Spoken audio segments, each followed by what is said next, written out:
possession, that last shot, what's going through your mind as you pass and you shoot? We had a play set, try to get to the rim and try to get any shot, get a good look. I saw their defense broke down a little bit, pulled up from a little deep, and their player left Daniel to come contest me, and I saw him open. It's a great shooter. I have great confidence in him, pass it to him, knocked down a great shot by a great player. Yeah, I think it was just a big play by Marcus, having confidence in me. That's a big thing for him because he likes to take last-second shots, and usually he's making them all the time and stuff like that. So it's big for him to want to give it up at the end, and I just trusted it, and that was it.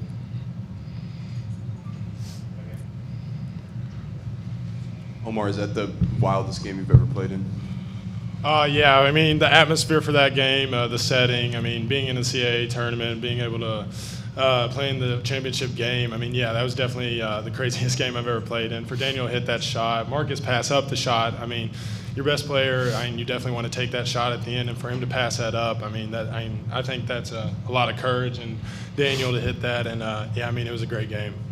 Couple tournament notes real quick before we get Marcus is 37 with a tournament record, and it's also the first time we've had two guys from one team score 30 or more points in the same game. Daniel, throughout the game, aside from that game winner, throughout the game kind of quiet, what was your emotion like going throughout the game? Did your morale ever get down, or how were you feeling? No, I never got down. I was playing, but just trying to stay in it for my teammates the whole time, be a defensive threat, because I knew Marcus and Omar were going off, and so I really trusted them, and they basically won us the game. And so I just really trusted them and tried to give my effort most on defense. Guys, collectively down 9 with a little over 4 minutes to go. Could you talk a little bit what it was like when Coach got you together there, and because you seemed pretty calm? Yeah, we talk about that a lot. We talked about coming into the tournament. We're going to have ups and downs, and it's just about being mentally tough. Everything's not going to go your way all the time, but it's up to you to keep fighting or to let down. We gathered right there, regroup, stayed tough, and toughed it out and got a great win. Omar, I was very impressed with your composure, especially for a sophomore. I noticed you like to feed off of Marcus a lot. Just tell us about how watching him increases your game level. I mean, it just makes it so much easier for the rest of us guys having Marcus out there. I mean, so much attention is on him. So, I mean, that opens up driving lanes for us and open shots. So, I mean, I may have had 33 points tonight, but I'd say at least 15 of those were Marcus. So, I mean, having him on my team is great. For Marcus and Omar, toward the end of the second overtime, finally you two seemed to show a little fatigue, and then you came out of the one timeout and got a layup with Tarpey, and then how much was it on your mind that he should be open with the way that they're covering you, and were you guys feeling fatigue?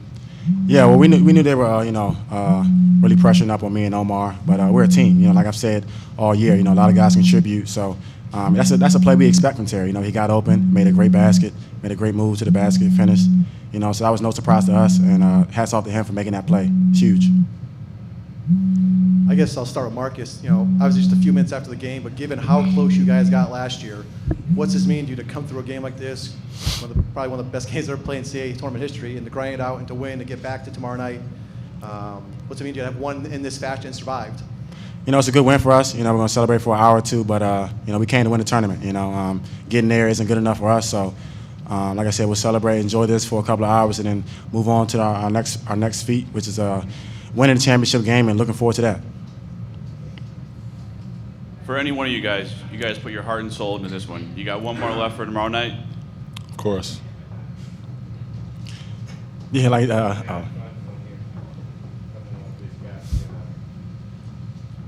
For any one of you guys, can you talk about sort of the difference in the mindset of this team going into the championship game tomorrow as opposed to last year, and sort of maybe feel like you belong a little bit more? I don't know.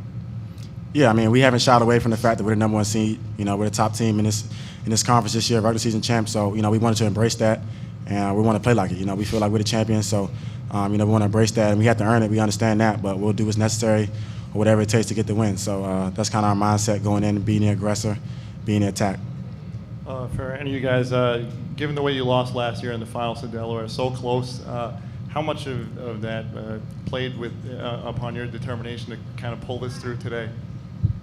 I think we have a really experienced team this year. I mean, we really want the guys coming back. We got the freshmen, and we talked to them, and they really know. I mean, last year I don't think I really had known what the seniors were going through during the championship game. After that loss, I saw that, and I mean, this year I think we're all experienced. I think we told the freshmen, and they all know. So I mean, we're coming in to win this thing, and yeah, we didn't want to lose this one.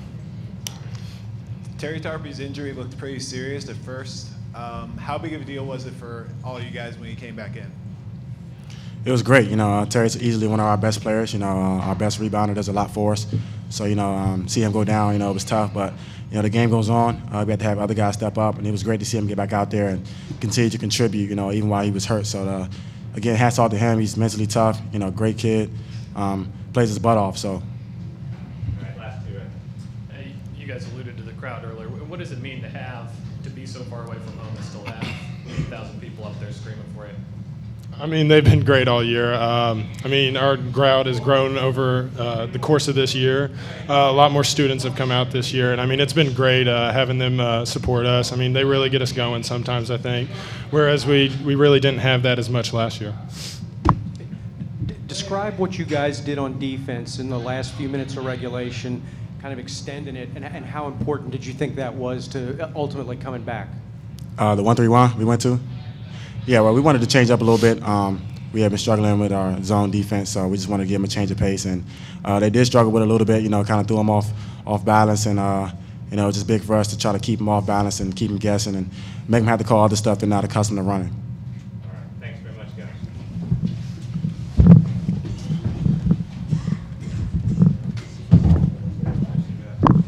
Can't breathe here. 1 second. First water I've gotten to there.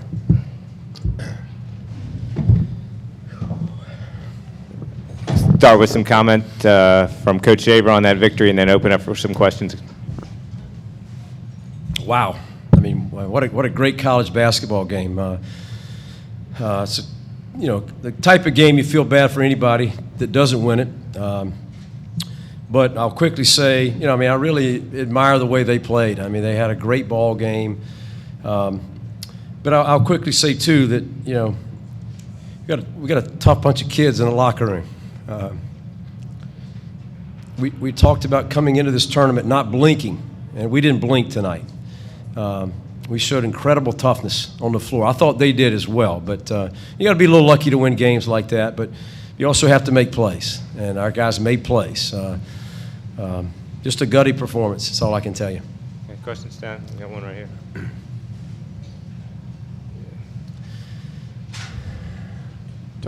Tony over here.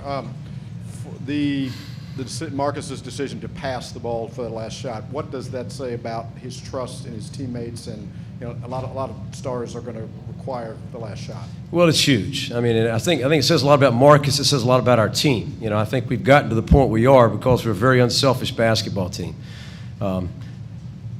We had to rely way too much on Marcus and Omar tonight. We didn't have the balance we'd like to have, but that's what great players do. When you need them, they're there.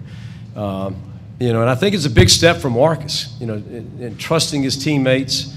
You know, we really felt when we called the timeout that they probably would double, triple team him, and we tried to put two good shooters in spots, and you know, just a very unselfish play. And what a big play for Daniel Dixon. My gosh. I mean, he's playing on one leg. I mean, he's just playing on pure guts right now, one leg out there, and, you know, tough young man to step up and make that shot. You talked about his physical toughness right there, just also his mental strength as well. Only 6 attempts throughout the game. Some players could have shied away when they're not getting those attempts, and 2 other guys are going off. Well, he's only a sophomore, but he's a confident young man, and I love that about him. You know, we're obviously a lot better when he's on the floor. There's no question about that. You know, he'll find a way. I mean, he just played on heart today. You know, he played on heart and soul because he really has a difficult time moving. We really would like to play a little more zone tonight to save him, not save him, but keep him from having to go side to side too much. But they were so good against it. and our man was our best defense tonight. But what a great play by Daniel. I mean, that's all I can tell you. Tough young man. Okay, we got one in the back. Okay, and then him. Can you talk a little bit about the sort of calculus of moving into the zone and then back into the man at the end of the second half, and sort of what was the decision-making process like for that?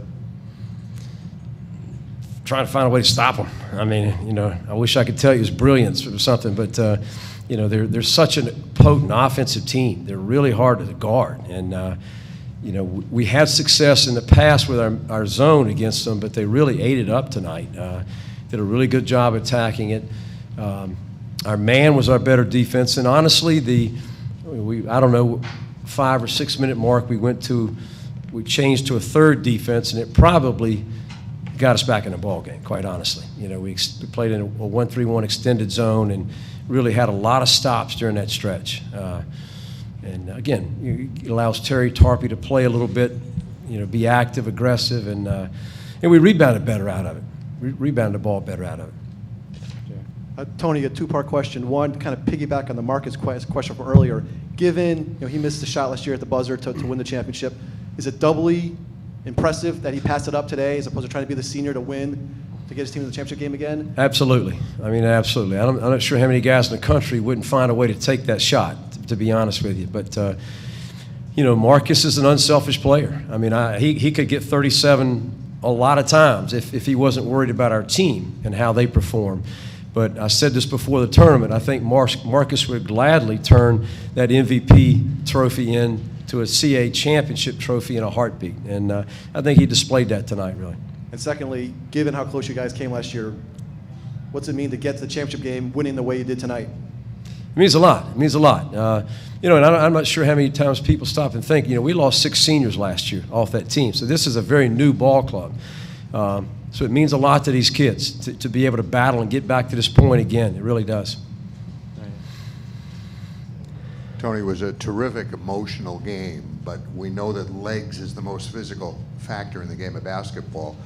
Did you sense a little bit of fatigue from your guys the last minute of the second OT? And then looking ahead, how will you get your guys rest, hydrated, and get ready for tomorrow when the winner of this game will have the advantage of not having played 10 minutes? Maybe they'll go 3 overtimes tonight. I don't know, but obviously it's a concern. We're thrilled to be in it. We'll find a way. We'll find a way to be prepared to play. Daniel's going to have, our trainer Bryce is going to have his hands full tonight, but Daniel's playing on one leg. Terry, I'm amazed that Terry came back and played today. I really was.